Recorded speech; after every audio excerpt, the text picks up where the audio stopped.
성 빈센트 페레르는 교회에 가장 주목할 만한 성인 중 한 사람이었으며 최근에는 그가 현재의 인물들, 예를 들어 윤석열 대통령과 관련된 예언을 남겼다는 추측이 제기되고 있습니다. 이러한 추측은 앞으로 며칠 안에 불길한 일이 일어날 것이라고 믿는 여러 사람들에게 두려움을 불러일으키고 있습니다. 당신이 곧 알게 될 내용은 불안한 계시들을 포함하고 있으며 아무도 다가오는 일에 완전히 준비되어 있지 않은 듯 보입니다. 빈센트 페레르는 도미니코회 소속의 유명한 선교사로 1350년 1월 23일 발렌시아에서 태어났습니다. 그는 그리스도의 교회를 강화하는 데 기여했기 때문에 건축업자들의 수호성인으로 존경받고 있습니다. 그의 축일은 4월 5일이며 교회 역사상 그만큼 주목받은 성인은 많지 않습니다. 생애 동안 빈센트는 수많은 유대인, 특히 랍비들과 무슬림을 기독교로 개종시켰습니다. 또한 기적적인 치유와 사람들을 되살리는 능력으로도 기억되며 심지어 어머니 뱃속에 있을 때부터 기적이 일어났다는 이야기도 있습니다. 그러나 그의 삶에서 덜 알려진 부분은 말세, 적그리스도, 최후의 심판에 대한 예언과 관련된 것입니다. 이 묵시록의 천사가 말한 세상의 종말과 우리가 다가오는 도전에 어떻게 대비해야 하는지에 대해 무엇을 밝히고 있을까요? 이 잊혀진 예언들을 탐구하기 전에 먼저 성 빈센트 페레르의 젊은 시절에 대해 알아봅시다. 미래에 대해 알고 싶다면 지금 영상 아래의 구독 버튼을 클릭하고 다음에 나올 게시들을 놓치지 않도록 하세요. 성 빈센트 페레르는 교회에서 중요한 인물이지만 그의 이름은 항상 자주 기억되지는 않습니다. 언급될 때에도 그의 이야기는 그가 얼마나 위대한 인물인지를 충분히 설명하지 못하는 경우가 많습니다. 그는 너무나 많은 기적을 일으켰기 때문에 마비 환자나 맹인을 치유하는 일도 종종 기록되지 않을 정도였습니다. 빈센트는 1350년 1월 23일 스페인 발렌시아에서 태어났으며 그의 삶은 태어날 때부터 신비로 둘러싸여 있었습니다. 그의 아버지는 한 도미니코의 신부가 그의 아들의 이름이 전 세계에 알려질 것이라고 말하는 꿈을 꾸었고 그의 어머니는 출산 중에 아무런 고통도 느끼지 않았다고 전합니다. 빈센트는 어린 시절부터 이미 가톨릭 신앙에 깊은 헌신을 보였으며 수요일과 금요일에 금식하고 어려운 사람들을 돕는 모습을 보였습니다. 8살 때 그는 역사와 문학을 공부하기 시작했으며 14살에는 종교와 철학에 심취하게 되었습니다.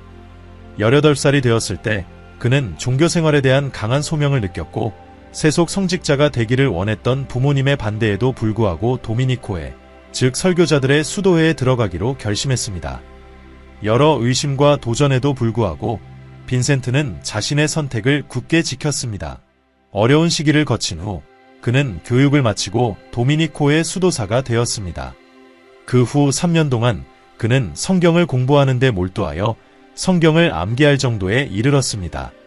그는 학문적 수련도 계속하며 논리에 관한 책을 썼고 그 공로로 신학 석사 학위를 받았으며 도미니코회로부터 철학 교수로 인정받았습니다. 성 빈센트 페레르는 설교자로서 명성을 빠르게 쌓았습니다. 그는 예언뿐만 아니라 성경, 교부들의 가르침, 철학에 대한 방대한 지식으로도 존경받았습니다. 그의 명성이 너무 커서 그는 바르셀로나에서 강의하도록 초대받았고 이후에는 레리다 대학에서 신학 최고학위를 받고 박사 칭호를 받게 되었습니다. 그 후 20년 동안 빈센트는 잉글랜드, 스코틀랜드, 아일랜드, 프랑스, 스위스, 이탈리아와 아라곤 및 카스티아의 스페인 지역을 포함하여 유럽 전역을 끊임없이 여행하며 복음의 메시지를 전했습니다. 그는 뛰어난 설교자로 두각을 나타냈으며 설교에서 항상 간단하고 명확한 언어를 사용하여 사람들이 쉽게 이해할 수 있게 했습니다. 성 빈센트 페레르는 그의 접근성 있는 메시지 전달 방식으로 매우 인기 있는 인물이 되었습니다. 그의 업적과 그가 이룬 수많은 기적들을 모두 자세히 설명하려면 많은 시간과 공간이 필요하지만 우리는 그의 가장 인상적인 업적과 예언 몇 가지에 집중할 수 있습니다.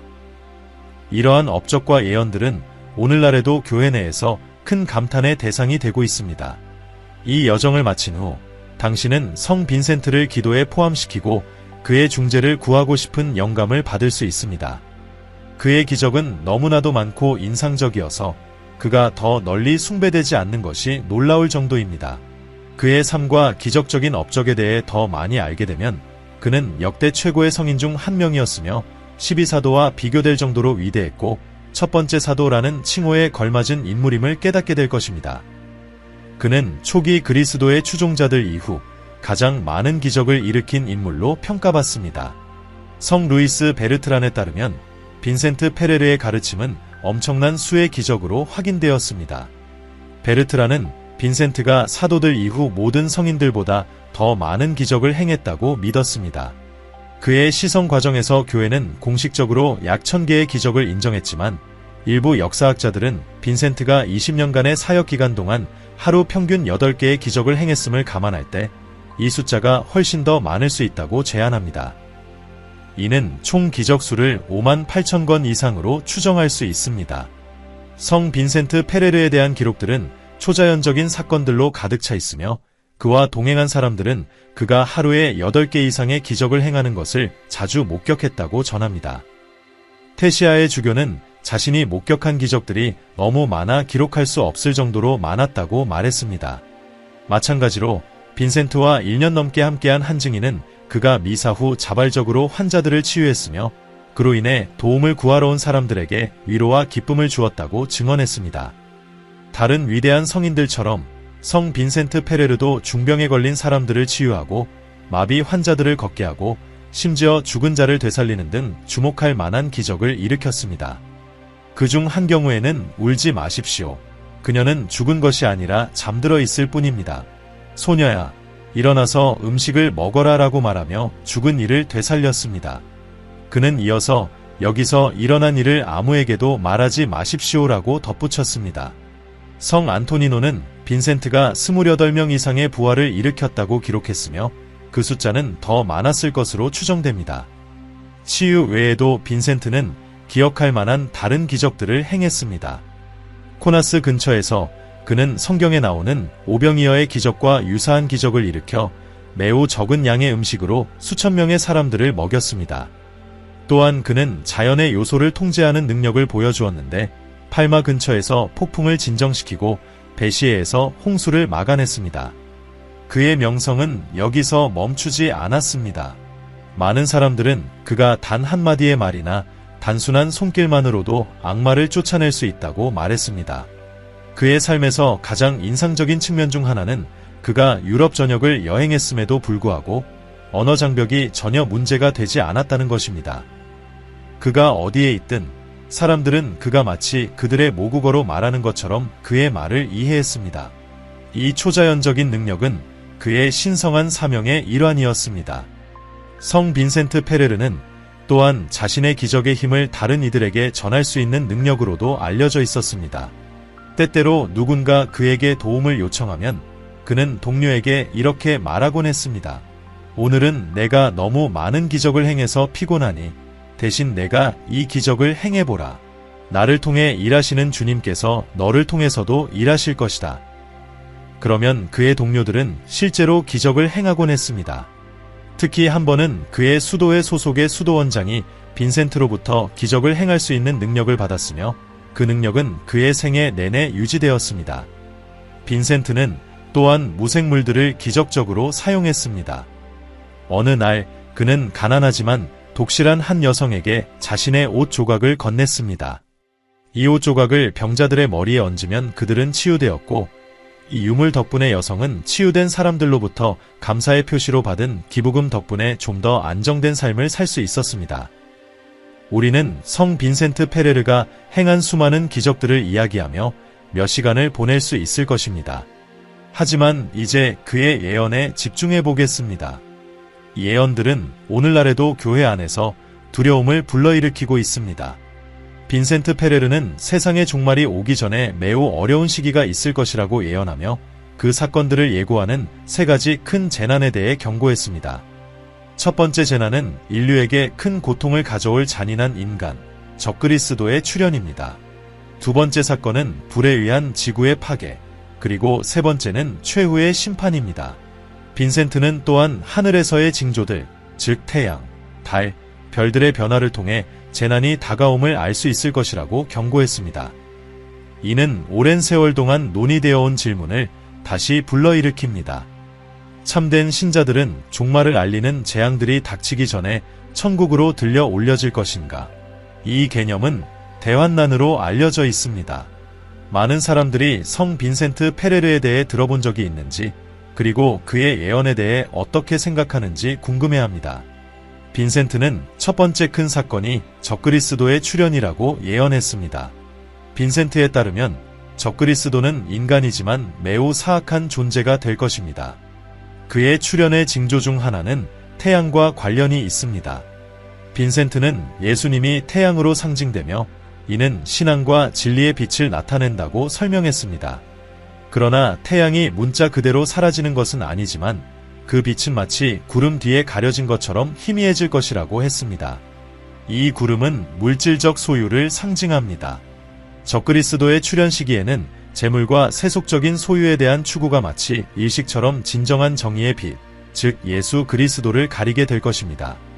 그 결과 이 빛을 유지하는 신앙과 선행이 사람들 사이에서 약해질 것입니다. 빈센트는 또한 권력과 영향력을 잃는 것을 두려워한 많은 그리스도인들이 왕이나 군주 같은 통치자들이 적그리스도에 동조하게 될 것이라고 경고했습니다. 마찬가지로 자신의 지위를 잃을까 두려워하는 종교 지도자들, 그리고 부와 명예를 추구하는 다른 성직자들도 신앙을 저버리고 적그리스도와 연합할 것이라고 했습니다. 이 사악한 존재는 인간이지만 그의 교만은 너무 커서 세계를 지배하려 할 뿐만 아니라 자신을 신이라 선언하고 숭배받기를 원하게 될 것입니다. 성 빈센트 페레르의 예언은 오늘날까지도 연구되고 논의되고 있으며 많은 사람들은 우리가 그가 예언한 이 어려운 시기에 가까워지고 있는지 궁금해합니다. 그의 기적과 묵시록적인 비전은 그의 삶과 업적 중 가장 흥미로운 부분으로 남아 있습니다. 성 빈센트 페레르는 적그리스도가 재물을 통해 엄청난 권력을 장악할 것이라고 예언했습니다. 이는 다니엘서에 나오는 예언과 일치하며 그가 이집트의 금, 은, 보물들을 차지할 것이라고 합니다. 이 막대한 재물로 적그리스도는 요한계시록에서 묘사된 것처럼 전 세계를 대상으로 한 군데를 조직하여 그에게 대적하는 사람들과 싸우게 될 것입니다. 또한 빈센트는 적그리스도가 금, 은, 명예를 미끼로 사용해 여러 나라를 유혹하고 그 대가로 그들의 지지를 얻을 것이라고 경고했습니다. 빈센트 페레르는 재물이 사람들에게 부정적인 영향을 미쳐 정의의 태양, 즉 신앙을 상징하는 태양을 가리게 될 것이라고 경고했습니다. 물질적 소유가 더욱 매력적으로 보이게 되면서 신앙의 빛은 약해지고 도덕적 사무로의 부름은 침묵하게 될 것입니다. 그는 또한 달에 대한 징조를 언급했는데 이는 교회와 그리스도인들의 연합을 나타냅니다. 마치 달이 주기적으로 변하는 것처럼 빈센트는 교회가 원래의 가르침에서 벗어나 교만, 허영, 과시로 인해 타락하게 될 것이라고 예언했습니다. 이 마지막 시기에는 자비와 관대함과 같은 가치들이 탐욕, 부패, 착취로 대체될 것이라고 빈센트는 예언했습니다. 도덕성은 무너지고 순결은 방탕한 행동들로 대체될 것입니다. 빈센트는 이전에 달빛처럼 빛나던 덕목들이 시기와 악의로 변하고 절제는 과잉과 탐닉으로 대체될 것이라고 경고했습니다. 그는 또한 적그리스도의 통치 기간 동안 거짓 기적들이 출현할 것이라고 경고했습니다. 평화 대신 증오, 전쟁, 분열이 있을 것이며 빈센트는 마태복음 24장 24절에서 예수님이 거짓 그리스도들과 거짓 예언자들이 일어나 사람들을 속일 수 있는 기적과 유혹적인 약속을 할 것이라고 경고한 구절을 인용했습니다. 빈센트는 신앙 밖에서 해결책을 찾는 것, 즉 점술이나 주술과 같은 것에 의존하는 것의 위험성도 경고했습니다. 그는 현대사회에서 주술의 영향력이 커지는 것이 이러한 길에서 벗어나는 징조라고 강조했습니다. 그럼에도 불구하고 빈센트는 희망과 힘의 메시지를 전달하며 신자들에게 예수 그리스도 안에 전적으로 신뢰를 두고 신성한 가르침과 일치하지 않는 기적은 거부할 것을 권장했습니다. 세 번째 징조에 대해 빈센트는 하늘에서 별들이 떨어질 것이라고 언급하며 다니엘서 12장 3절을 인용했습니다. 그는 이 별들을 교회의 위대한 스승들과 신학자들로 해석했으며 그들의 지혜와 헌신으로 존경받았던 사람들이라고 설명했습니다. 그러나 빈센트는 이 중 일부가 신앙에서 벗어나 영적 권위의 자리에서 떨어질 것이라고 경고했습니다. 그리스도께서는 그들의 타락한 삶과 죄악적인 행동 때문에 이러한 타락을 허용할 것이며 이는 그들의 영혼을 부패시킬 것이라고 했습니다. 이 대환난의 시기 동안 예수님은 그 시기가 너무 어려워서 단축되지 않으면 아무도 견딜 수 없을 것이라고 경고했습니다. 그러나 빈센트는 그리스도께서 자비를 베푸셔서 신자들의 이익을 위해 그 날들을 단축하실 것이라고 예언했습니다. 빈센트에 따르면 3년 반, 즉 1290일 후에 적그리스도는 올리브산에서 번개에 맞아 파괴될 것이며 그의 몰락 소식은 빠르게 퍼질 것이라고 합니다. 그러나 지구는 45일간의 짧은 슬픔의 시기를 겪을 것이며 이는 적그리스도에게 속았던 사람들이 구원을 찾고 하나님께로 돌아올 수 있는 마지막 기회가 될 것입니다. 그러나 빈센트는 많은 사람들이 적그리스도가 제공한 부와 쾌락에 집착하여 진리를 깨닫지 못할 것이라고 경고했습니다. 성 빈센트는 이 마지막 기회에도 불구하고 많은 사람들이 여전히 진리를 보지 못할 것이라고 한탄했습니다. 그는 이 상황을 노아의 날들과 비교하며 사람들이 하나님의 경고를 무시하다 심판을 맞이한 것처럼 빈센트는 세상의 종말도 큰 불안과 시편에서 묘사된 바와 같이 악인을 불태우는 불로 끝나게 될 것이라고 예언했습니다. 불이 그의 앞에서 나가며 그의 주위에 있는 원수들을 태울 것이다. 지구는 흔들리고 산들조차도 주님의 힘 앞에서 녹아내릴 것입니다. 이러한 예언들과 함께 성 빈센트 페레르는 사람들에게 긴급하게 행동할 것을 촉구하며 참회하고 자신을 상처 입힌 사람들을 용서하고 부당하게 얻은 모든 것을 돌려주고 신앙에 따라 살며 하나님에 대한 믿음을 고백하라고 요청했습니다. 성 빈센트는 신자들에게 다가오는 어려운 시기를 대비해 영적으로, 육체적으로 준비할 것을 격려했습니다. 그는 이 준비를 집에 불이 났을 때 가능한 한 많은 것을 구해내려는 노력에 비유하며 임박한 심판 앞에서 영적 삶을 우선시할 필요성에 대해 강조했습니다. 빈센트가 제기한 중요한 질문 중 하나는 왜 하나님께서 적그리스도가 그렇게 많은 고통을 야기하도록 허용하시는가에 관한 것이었습니다. 그는 지혜서의 말씀을 인용하며 인간이 죄를 짓는 그 동일한 것들로 인해 시험을 받을 것이라고 설명했습니다. 즉, 하나님께서는 사람들이 스스로 추구하는 욕망과 유혹으로 인해 시험받도록 허락하신다는 것입니다.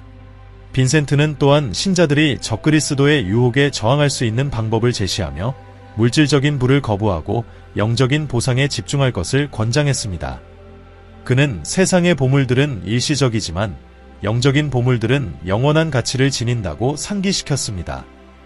영적 부를 최우선으로 두는 것은 신자들이 세상의 유혹에 저항할 수 있도록 강하게 할 것이라고 했습니다. 그러나 빈센트는 이 시기가 모든 것의 끝을 의미하는 것은 아니며 적그리스도와 대환난이 끝난 후 최후의 심판이 있을 것이라고 경고했습니다. 그가 시성될 때 당대의 교황은 그를 묵시록의 천사라고 불렀습니다. 왜냐하면 그는 최후의 심판의 날을 알리고 모든 민족에게 설교했기 때문입니다. 빈센트는 예수님이 다시 오실 때는 더 이상 겸손과 가난함이 아닌 위엄과 권능으로 오실 것이며 그때 세상이 모두 떨게 될 것이라고 주장했습니다. 그날이 오면 죄인들은 예언이 진실임을 깨닫고 통곡할 것이라고 했습니다. 빈센트는 자신의 설교에서 이 날을 두려워하며 자신을 듣는 사람들의 영혼을 염려했습니다. 그는 또한 심판의 순간에 많은 죄인들이 하나님의 진노를 피하기 위해 산들이 자신을 숨겨주기를 간청할 것이라고 경고했습니다. 그러나 빈센트는 교회를 향한 위로의 말을 전하며 신자들에게 이러한 징조들이 나타나기 시작하면 머리를 들고 구원이 가까이 왔음을 알라고 말했습니다. 또한 예수님이 돌아오실 때 성모 마리아가 그의 곁에 있을 것이라고 밝혔습니다. 빈센트는 그날에 그리스도의 단순한 양이 되는 것이 교황, 왕 또는 황제가 되는 것보다 훨씬 낫다고 경고했습니다. 그는 그리스도의 양들을 특징짓는 5가지 덕목을 강조했는데 그것은 순수한 단순성, 큰 자비, 끊임없는 인내, 진정한 순종, 그리고 진정한 회개였습니다. 그는 황소가 공격하고 늑대가 물고 말이 발로 차는 것처럼 양은 평화롭고 대립을 피한다고 설명했습니다. 그리스도의 양이 되려면 지식이나 권력을 사용해 다른 사람들을 해치지 말아야 한다고 빈센트는 강조했습니다. 그는 예로 변호사들이 자신의 지식을 이용해 고객들을 착취하고 상인들이 소비자를 속이며 지도자들이 위협과 폭력으로 사람들을 억압하는 것을 들었습니다. 이러한 행동은 평화로운 양의 행동이 아니라 공격적인 동물들과 더 비슷하다고 했습니다. 빈센트는 이를 강화하기 위해 시편의 한 구절을 인용했습니다. 주님께서 악인의 뿔을 부러뜨리시고 의인의 뿔은 높이시리라. 그는 멸시를 정의할 때 타인에 대한 증오나 경멸을 품는 것이라고 말하며 자녀는 부모를 멸시해서는 안 되고 부모 역시 자녀를 멸시해서는 안 된다고 경고했습니다. 젊은이는 노인을 존중하고 건강한 사람은 병든 사람을 불쌍히 여겨야 하며 부자는 가난한 사람을 경멸해서는 안 되고 주인은 하인을 학대해서는 안 된다고 했습니다. 성직자들 또한 자신들의 교구 성직자들을 존엄과 존경으로 대해야 한다고 덧붙였습니다. 빈센트는 또한 단순한 순수성의 중요성을 강조했습니다. 이것은 나이, 건강, 부, 사회적 지위와 상관없이 모든 사람을 친절과 존경으로 대하는 것이라고 정의했습니다. 그는 의인과 악인이 나이와 상관없이 부활하여 함께 그리스도의 심판대 앞에 설 것이라는 충격적인 계시를 전했습니다. 그리스도는 그의 위엄 있는 왕좌에 앉아 의인들을 그의 오른편에 악인들을 그의 왼편에 나누실 것이라고 했습니다. 이 예언은 아타나시우스 신조의 강력한 기억으로 마무리됩니다. 그리스도께서 돌아오시면 모든 사람들이 그들의 육체로 부활하고 그들의 행동에 따라 심판받을 것이라고 말합니다. 선을 행한 자들은 영원한 생명을, 악을 행한 자들은 영원한 불로 들어갈 것이라고 했습니다.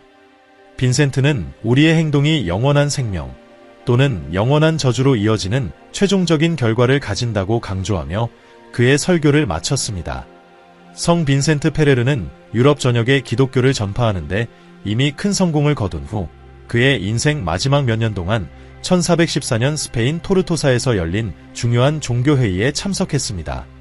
1414년 토르토사에서 열린 종교회의에서 성 빈센트 페레르는 당시의 잘못된 믿음들, 특히 유대 신앙과 관련된 믿음들을 직접적으로 반박했습니다. 그는 유대인들을 반대하는 자신의 논문을 발표했고 그의 카리스마와 설교 능력으로 인해 참석한 16명의 랍비 중 14명이 가톨릭으로 개종하도록 설득했습니다. 이 놀라운 성과는 그 지역 유대 공동체 내에서 더 큰 개종 운동의 시작을 알렸습니다. 역사적 기록에 따르면 성 빈센트의 선교 활동은 스페인 전역에 걸쳐 큰 영향을 미쳤습니다. 보수적인 역사가들은 카스티아에서 약 2만 명, 아라곤에서 8천 명, 카탈루냐에서 7천 명, 그리고 스페인의 다른 지역에서 3만 명 이상의 유대인들이 그의 영향력으로 개종했다고 보고 있습니다. 당시 유대학자들은 1412년까지 성 빈센트가 20만 명 이상의 사람들을 개종시키는데 도움을 주었다고 추정했습니다. 많은 유대교 해당이 개종한 공동체에 의해 가톨릭 교회로 변모한 기록이 있습니다. 그의 영향력은 유대인 개종에 국한되지 않았습니다. 한 흥미로운 일화는 한 무슬림이 빈센트에게 자신이 공공광장에서 직접 불을 질렀는데 그 불을 기도로 끌 수 있다면 개종하겠다고 약속한 사건을 전합니다. 성 빈센트가 기도를 드린 후 기적적으로 불이 꺼졌고 그 무슬림은 개종했습니다. 그의 명성은 그라나다의 무슬림 왕에게까지 닿아 왕은 그를 자신의 영토로 초청하여 설교하도록 했습니다. 단 3번의 설교만으로 빈센트는 1만 8천 명의 무슬림을 개종시켰습니다. 이 모든 것은 음성 증폭 장치 없이 이뤄졌으며 그의 탁월한 의사소통 능력과 깊은 영적 영향력을 보여주었습니다. 이 정의로운 사회와 카리스마 있는 지도자들, 성 빈센트는 정의와 평등을 약속하는 지도자들이 등장할 것이며 그들이 중요한 역할을 하지만 큰 도전에도 직면할 것이라고 예언했습니다. 윤석열 대통령은 경제와 사회개혁에 집중하면서 많은 사람들에게 불평등 해소와 한국 경제 강화에 힘쓰는 인물로 평가받고 있습니다. 그러나 동시에 그의 정책과 리더십에 대한 비판도 적지 않습니다. 이 통합과 분열을 동시에 일으키는 지도자, 빈센트는 카리스마로 대중을 이끄는 동시에 깊은 분열을 초래하는 지도자를 언급했습니다. 한국에서 윤석열 대통령은 특히 보수층의 강력한 지지를 받지만 그의 정책들은 진보 세력의 강한 반발을 사며 사회의 양극화를 심화시키고 있습니다. 3. 부패한 정부의 부상과 몰락. 빈센트는 정의를 약속한 정부들이 부패와 관련된 혐의로 무너질 것이라고 예언했습니다. 한국에서는 여러 전직 대통령들이 부패 스캔들에 휘말렸으며 윤석열은 이러한 과거를 반성하며 국민의 신뢰를 회복하려는 노력을 이어가고 있습니다. 그러나 그는 여전히 과거 정부의 부패 문제와 관련된 조사를 주시하고 있습니다. 4대중봉기와 사회적 분열, 성 빈센트는 노동계층이 통치자들에 맞서 일어설 것이라고 예언했습니다. 윤석열 대통령은 특히 노동자들과 노조들로부터 경제적, 노동 환경 개선을 요구받고 있으며 그의 정책들이 사회적 갈등을 심화시킨다는 비판을 받고 있습니다. 위기 전의 평화 시기. 빈센트는 겉으로는 평화롭고 번영하는 시기가 오고 이후 갈등과 어려움이 닥칠 것이라고 예언했습니다. 한국은 최근 몇 년간 급격한 경제 성장을 이루었지만 남북 관계의 긴장, 내부적인 불평등 문제, 경제 성장 둔화와 같은 도전 과제들이 미래에 대한 우려를 낳고 있습니다.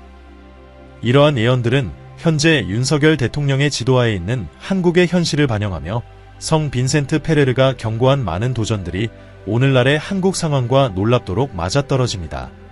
성 빈센트 페레르는 1419년 4월 5일 브르타뉴에 반해서 69세의 나이로 세상을 떠났습니다. 그의 유산은 1455년 6월 3일 교황 칼릭스투스 3세에 의해 시성되었으며 매년 4월 5일에 그의 기념일이 가톨릭 교회에서 기려지고 있습니다. 이 콘텐츠가 마음에 들었다면 채널을 구독하고 화면에 나타나는 다른 영상들도 확인해보세요.